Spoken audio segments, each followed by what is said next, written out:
Saya Tiffany Fitra Promita Riyaldi dari PT Aero Wisata. Jabatan saya di Core Communication and TJSL Division Head.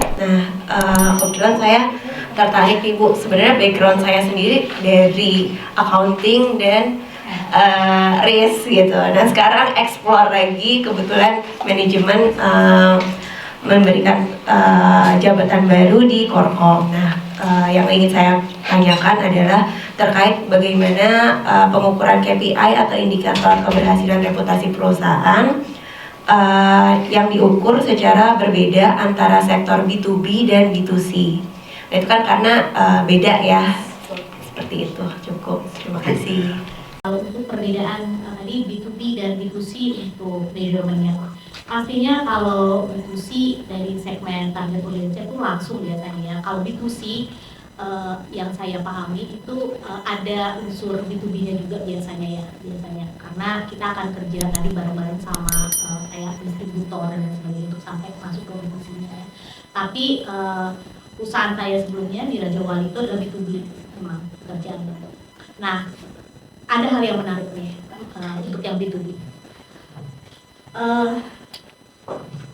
Pimpinan kami itu tidak pernah menyarankan kita orang komunikasi untuk punya Instagram dan juga sosial media.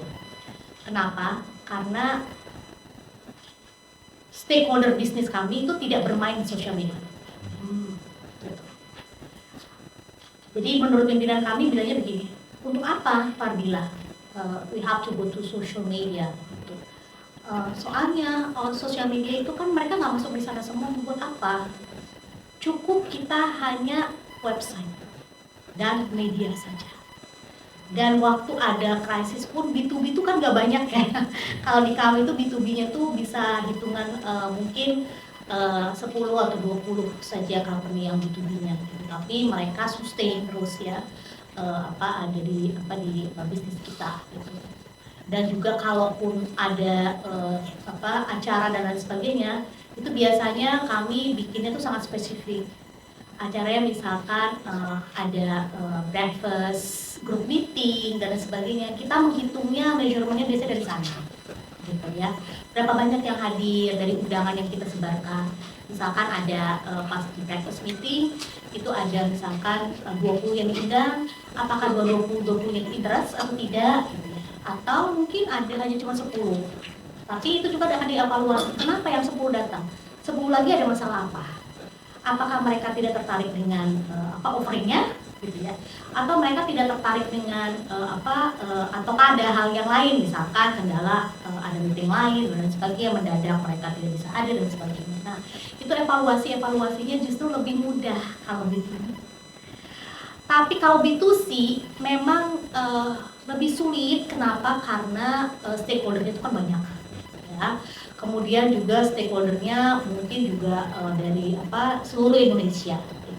Dan itu pun cara komunikasinya dan cara untuk pengukurannya seperti yang tadi ya. Jadi masuknya ke sosial media, masuk ke media juga, masuk juga ke sosialisasi dan lain sebagainya. Pokoknya peso model itu dipakai semuanya gitu ya. Tapi kalau yang namanya B2B itu pakainya banyakkan own media, earn media ya, sama share-nya community saja. Paid-nya hampir tidak pernah. Kami tuh sangat efektif dan efisien ya. Jadi katanya kita tidak nembak nyamuk pakai basoka ya, Fardila ya katanya. Jadi jangan nembak nyamuk pakai basoka katanya gitu.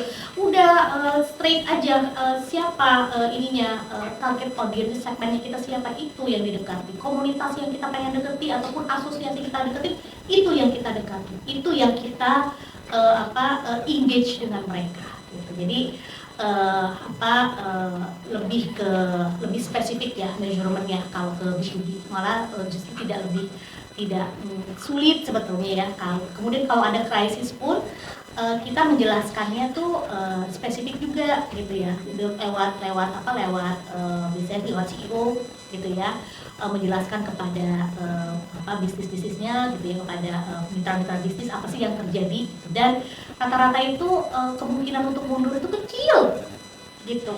kalau ada krisisnya, kecuali kalau krisisnya krisis yang bicara soal soal kayak produk gitu ya.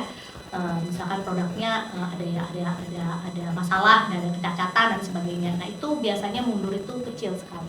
Gitu.